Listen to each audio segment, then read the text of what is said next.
Hello everyone, welcome back. I'm Bumi and today we are watching Samurai Jack versus Afro Samurai by Death Battle. Yes, this one was suggested by Cody Lane, the Charizard over here. And yeah, honestly, between the two, I know both of them. I haven't seen Afro Samurai yet. I was planning on watching it a while back, but there are a lot of things that kind of got in the way that I eventually forgot about it. But when it comes to Samurai Jack, though, I watched a ton of it back when it was in. I was. I can't remember if I seen it in Cartoon Network or in any other like cartoon channels, but I'm pretty sure it was in Cartoon Network. Yeah, it was a very long time ago though. I was still a kid then, and I kind of really just forgot about him, about his relative strength. Well, he did fight Aku for a while. Um, yeah, basically his whole journey is just getting back to fight Aku, and I think it was to avenge his family or something like that. But yeah, like I said, it's been a very long time since I last watched one episode, so I the plot is a bit fuzzy to me. So I will leave this up to Wiz and Broomstick to let me know their relative strength, and yeah, let's just go ahead and check this out. So remember, if you like my reaction, don't forget to leave a like. Let me know your thoughts on the video down in the comment section below and consider subscribing. We are trying to get to 1,000 subs this year, so hopefully you guys can help me out with that. Also, don't forget to leave your suggestions on what I should check out next. That being said, let's go ahead and watch the video.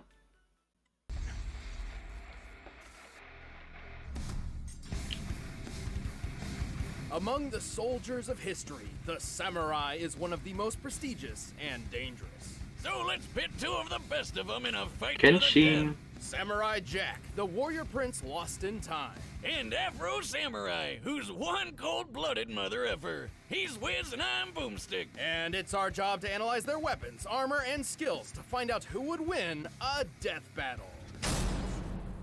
Right. Let's see it. Long ago, in a distant land, Aku, the shape-shifting master of darkness, unleashed an unspeakable evil. But a foolish samurai warrior wielding a magic sword stepped forth to oppose me.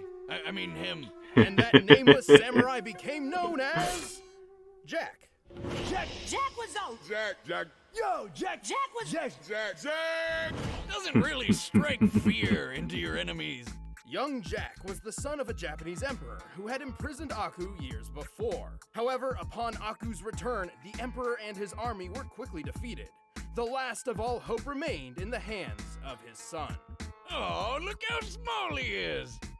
Well, to prep for beating the snot out of Aku, little Jack traveled the world, training with the best of the best.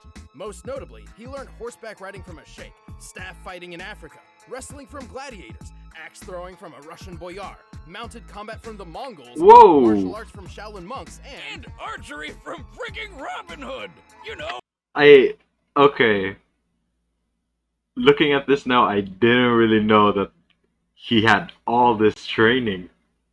I just thought that he came from what looked like a Japanese civilization, so I assumed that since he's a prince, they would just give him the samurai training and that's it. But he actually went and trained for all this stuff. Oh, everyone's favorite talking fox. Ooh, da lolly. wrong Robin Hood. That's your opinion. Jack's progress was exceptional. At just 8 years old, he defended a whole village from a band of marauders. All before he could even legally drink the good stuff. 17 years later, he was ready for the final boss. He just needed one more thing. His pajamas. No, his katana. Katana, pajama, tomato, Alfredo. It's all the same. But before Jack could put his training to good use, Aku pulled a bitch move and zapped him hundreds of years into the future. What a waste. Just like when you spend 4 sleepless years struggling through college and then find out too late that nobody cares about your English major. I thought you graduated from the School of Evil Science or something. Well, you still have to pick a major. Should have chose a more practical one, Wiz, like mine. Poultry Even though science. he was trapped in the future, Jack stuck to his mission to get back to the past and take down Aku. And he had the right weapon for the job. See, Aku cannot be harmed by conventional means. Thus, a special blade was forged by gods from Norse, Egyptian, and Hindu pantheons. This mystic sword is nearly Yeah, I didn't know this. and absolutely I thought it was just a And boy, regular Jack's sword. katana, an extremely effective weapon. It can absorb and redirect energy, including fire, vaporize beings of evil, and slice through nearly any substance, even adamantium. The Wolverine super metal? Why is that there? Probably just coincidental naming, but it is shown to be stronger than steel. Of course it is. So the sword's pretty awesome, but so is Jack. He's strong enough to push over this giant pillar, tough enough to survive a fall from orbit, and fast enough to defeat Oh, six that's- bounty hunters in the that's time not it took an for one drop easy of water to hit feat. the ground. By timing the drop, all this had to have taken place in about 1/3 of a second. He's like a ninja samurai. Ninja Mirai. Actually, he is trained in ninjutsu, which probably helped when he was forced to dodge beams of sunlight. For this one in particular, it's clear Jack began dodging after the beam was fired. By examining both Jack and the beam's movement frame by frame, we've concluded his highest reaction speeds must be nearly 70% the speed of light. Damn, that's fast. What can he do? Next thing you'll tell me he has the power to fly or something. Well, Jack can't fly, but he Can did jump. learn how to Jump good. Yep. Yes, that. By strapping a giant boulder on his back, which compared to his height we can determine to weigh 39 tons, Jack learned how to leap high enough to clear these trees. Crouching tiger, hidden samurai. These trees are pretty big, Yeah. and this jungle has a bunch of these ugly baboons running around. And if I were a betting man, which I am, I'd say that this is the African rainforest, where the average tree is about 130 feet tall. Tips on Jack from my basketball team. Guy's got hops. We haven't even mentioned the time he survived several exploding missiles with his friend, the Scotsman. Ah, this He guy. looks so familiar. Yeah. Well, I like him. With so much talent, it was only a matter of time until Jack found his way home and defeated Aku once and for all. But it took a lot longer than it probably should have. 50 years, in fact. Yeah, good thing time travel makes you stop aging for some reason. But Jack's a good-hearted soul, like a Boy Scout who hasn't discovered Twitter yet. He can be pretty gullible when it comes to more devious opponents. Also, he continues to prolong his lonely journey over and over just because he frequently puts the needs of others before his own. Still, the forces of evil should watch out for Samurai Jack.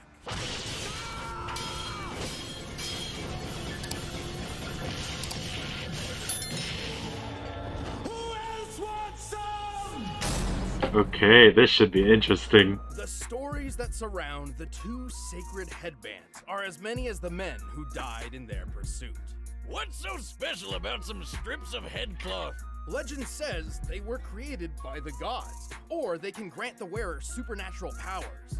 But in truth, the headbands only bring pain and loss. Such was the case with Afro Samurai. Wait, if I remember correctly, didn't Samuel Jackson voice Afro Samurai? Wait, did his parents really call him Afro? Talk about setting big expectations. Well, no, it's a nickname, but even if they did, have you seen his dad? I think they knew what to expect. Damn, just look at it. Oh, and hey look, he's got the #1 headband. Here's how this works. The person who wears the #1 headband is said to rule the world, and the only person who can challenge the #1 is whoever possesses the #2. In contrast, anybody can challenge Makes the owner of sense. #2 for the right to wear that headband, and thus gain the right to challenge the #1. So, like, you just work your way up so that only one guy in the world can challenge you?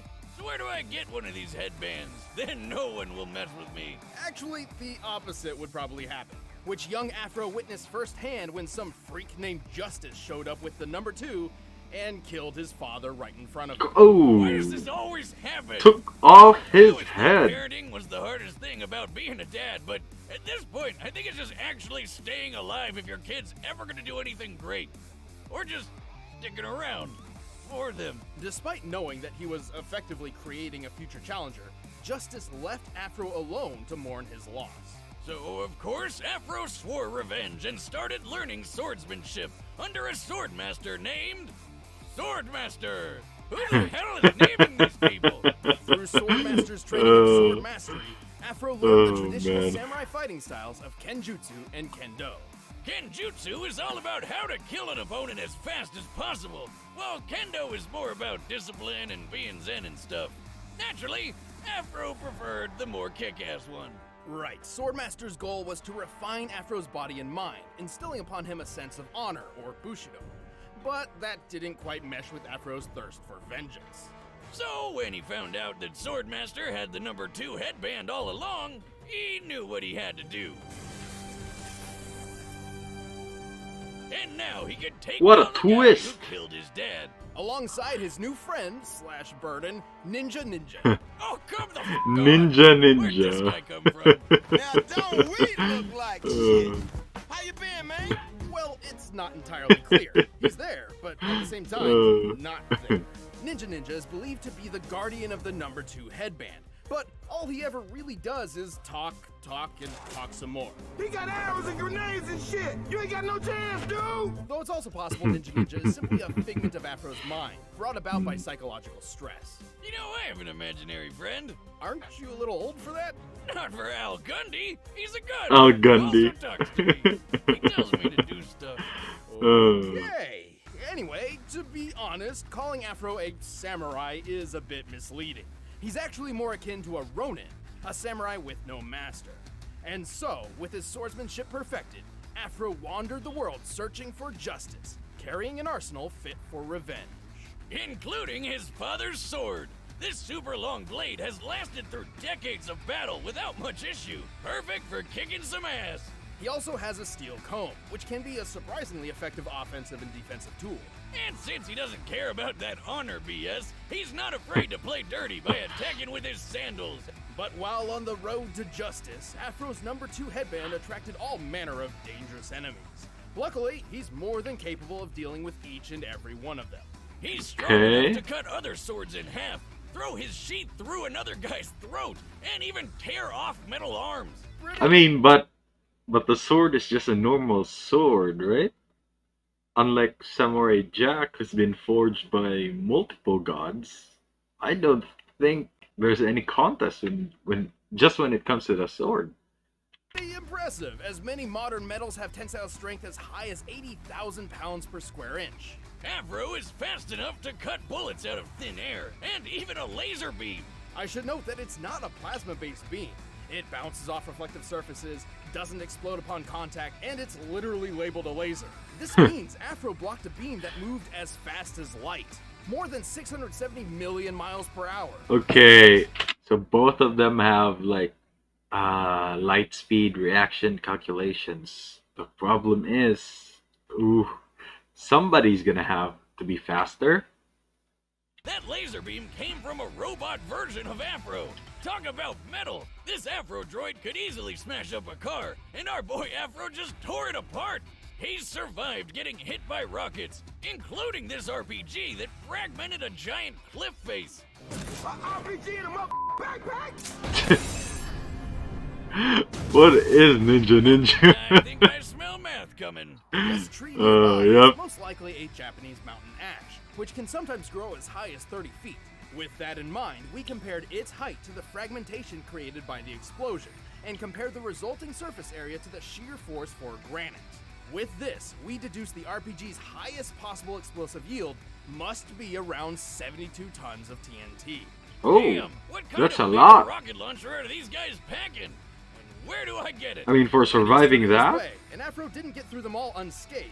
But by the end, he cut down justice, took his revenge in hand, and proved to the world that Afro Samurai is number 1. Wait, got to kill all my men. what happens to the number 2 headband? I mean, if he could only challenge number 1 using the number 2, if you win, what happens to the number 2? Does he just leave it there and see who gets it first? Or is there like a succession? Why you gotta kill me? Nothing personal. It's just revenge. All right, the combatants are set. Let's end this debate once and for all. Alright. For this particular battle, I'm gonna side with Samurai Jack, simply because when it comes to enemies, I think he has fought more like deadlier foes. I mean, he's been to space, my dudes. So I don't know. Yeah. Regardless, I'm gonna go. Even if it's just pure bias that I know Samurai Jack over Afro Samurai, I am gonna go with Samurai Jack on this one because I think his like combat feats are greater than what Afro Samurai had to face. So let's see if I finally lose. But first, looking at these swords makes me want to sharpen my knives for my blue apron meal tonight. Alright, let's skip Blue Apron. As delicious. No, your first time. Okay, here we go. Oh, classic bridge battle.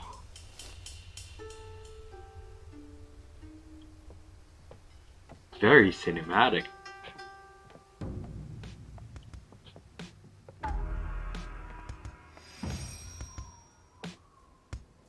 Your sword smells of blood. So does yours. Alright, let's go.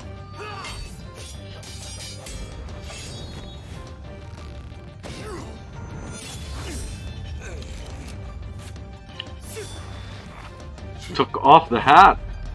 Well, sliced it in half. Ah, no honor fighting, but yeah, Samurai Jack can deal with that no problem.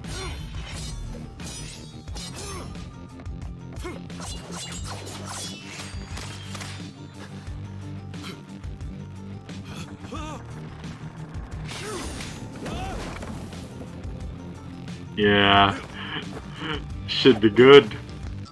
Huh, you jump good. Oh, thank you? Ooh, first blood. Let's go.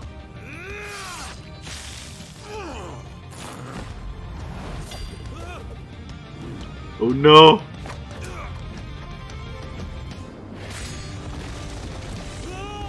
Oh, this looks good. Nah, he should be fine.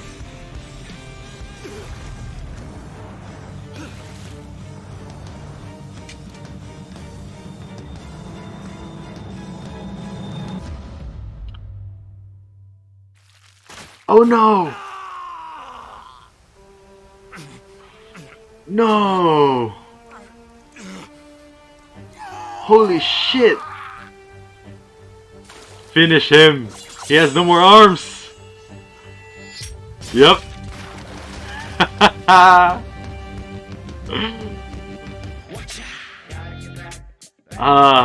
Samurai Jack. Yep, I've missed this theme song. Yes! I won again! Oh, like, gonna get his arm back, or... Nah, Afro was an exceptional that's warrior. done. That was His good. skills would absolutely dominate. That was a really good fight. Oh, I like that it came down to like a very like trope move when it comes to sword fighting, where both of them just go at it and slice once. And it was mainly a draw, but Samurai Jack came off with two hands, not just one.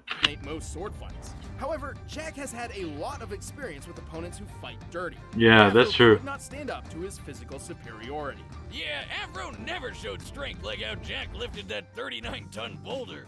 Jack could react as fast as 70% the speed of light. Afro did block that light speed laser beam, but based on the distance between him and the Afro droid, he only needed to react around 21% the speed of light to do this, still putting him at impressive relativistic speeds, but not even half as quick as Jack. Also, while Afro survived that mega-sized RPG explosion, don't forget how Jack survived Re-entry? the fall from Yeah.